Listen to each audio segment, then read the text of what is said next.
I've just received this, a small box, which of course contains the new E4K camera, and I want to especially thank this time to GearBest for making it possible. And you can see it comes in a minimal packaging. Here are some specifications. If you want, you can pause the recording and look at them. Here are some others, and here a warning that you need a SD card, and that's about it. Oh, here's the camera, and we get 4K video recording. This camera has real 4K and comes with a micro USB port on this side and a battery cover here. SD card goes inside here, micro SD, and we should get a battery here. So small manual and of course USB cable.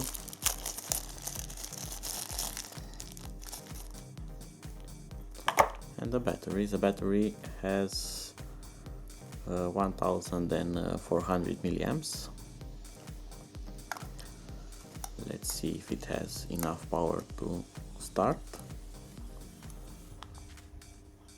There goes nothing. And yes, it starts. So we get a tutorial.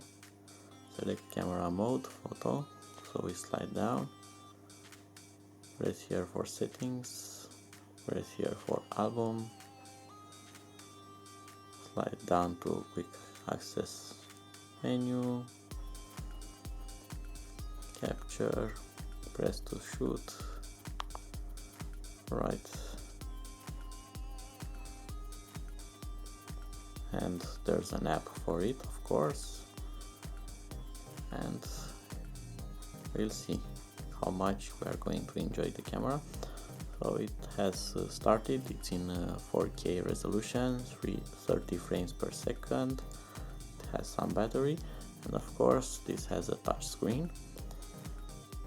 And let's see what we get in here. So resolutions 4K, 4K Ultra. We'll see what difference is between the two of them. 2.5K,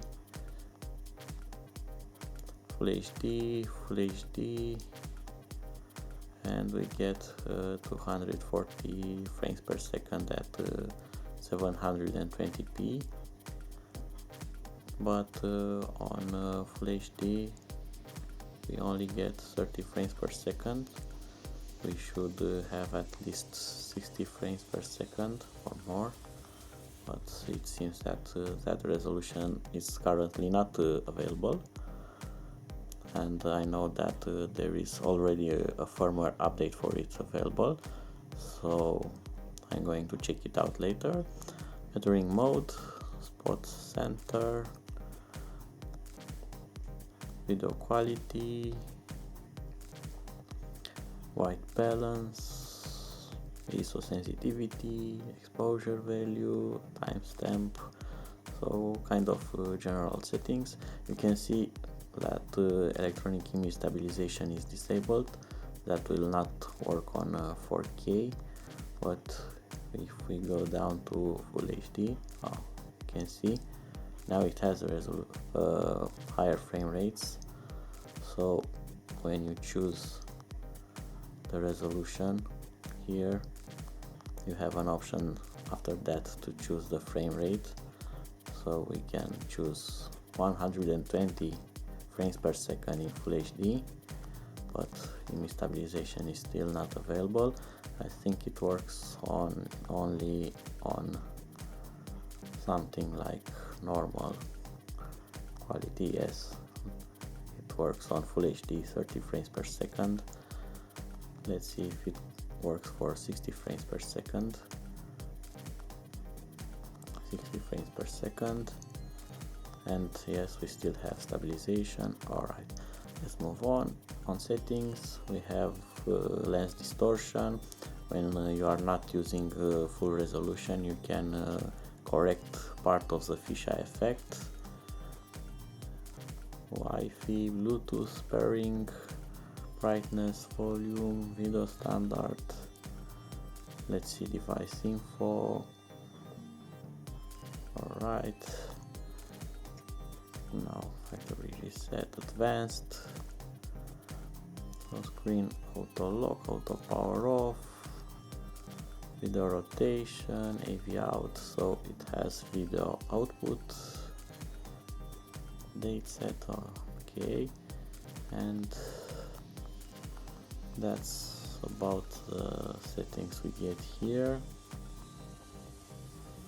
Let's switch modes to photo mode, and probably in settings, yes, we have settings that are for taking photographs.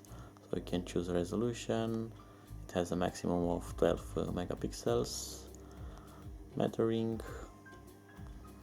shutter speed. You can select manual shutter speed, white balance, ISO sensitivity, and of course exposure value and timestamp. And on settings you also get the lens distortion option here, and the rest are the same as for video, so only that changes.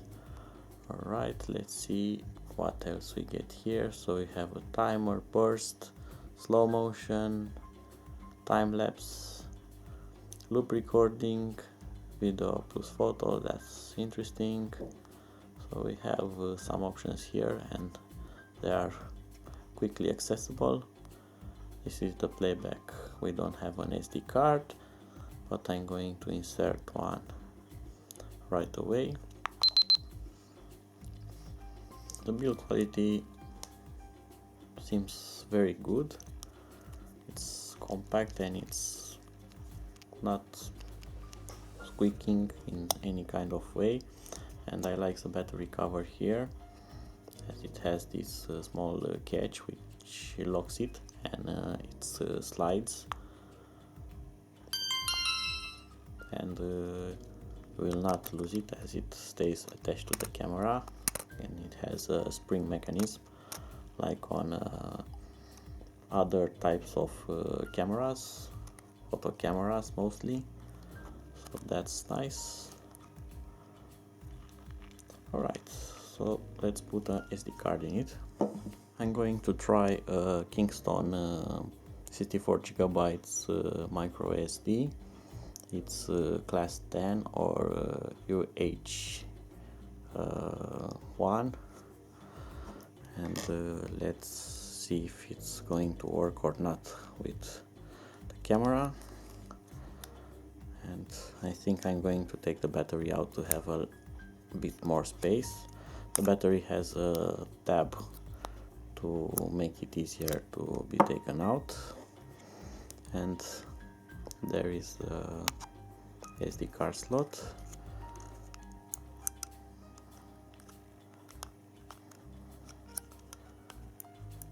Okay, SD card seems to be secured. I'm gonna put the battery back and start it again.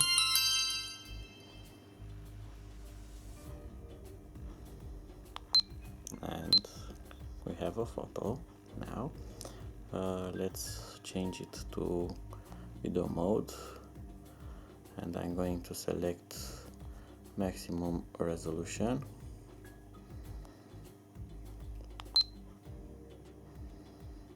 It seems to record, and if I go on playback,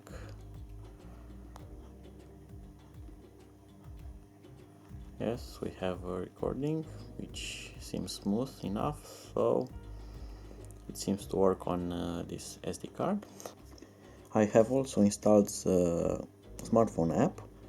let's see what we can do with it. And yes, connect Wi-Fi, it's connecting. I had skipped the installation tutorial, the initial tutorial. So this is the app already paired with the camera, and it's working. You can see it has minimum lag, and this is on 2.4 gigahertz connection. It's not on 5 gigahertz connection. So you have photo or video mode, like you can select on the camera. And let's see if we can put it a bit closer. Alright, so on settings you have the same settings that are on the camera, available on the camera.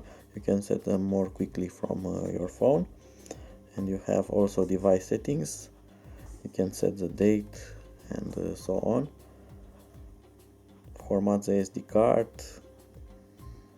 You can select the default camera mode, last use mode, or what do you want the camera to start with each time. Video rotation, if you use it reversed. So all the settings are also available here. And we have grid lines. You can put it on landscape, which is much better. You also have a status here to see the remaining battery life of your camera. And you have also those presets that were here. You can select them here, like recording, slow motion, time lapse, and on some of those you also have the lens correction available. Depends on the selected resolution. So if I go like I showed you previously on a lower resolution, like Full HD 30 frames per second, if I go back, you can see here on the screen how the correction of the fisheye works. It will not be as wide as before, but most of the lines will seem to be straight, so doesn't look to have fisheye, which is nice. You don't need editing software, but we need to check if this is a cropping, how much quality you can lose or not, but we'll see about that. So this was my first part of the review. Soon I'm going to start to upload various video samples with it, 4K, Full HD, with image distortion correction enabled, disabled, and so on. So subscribe or watch my channel for further videos that will be uploaded soon. Until then, bye bye.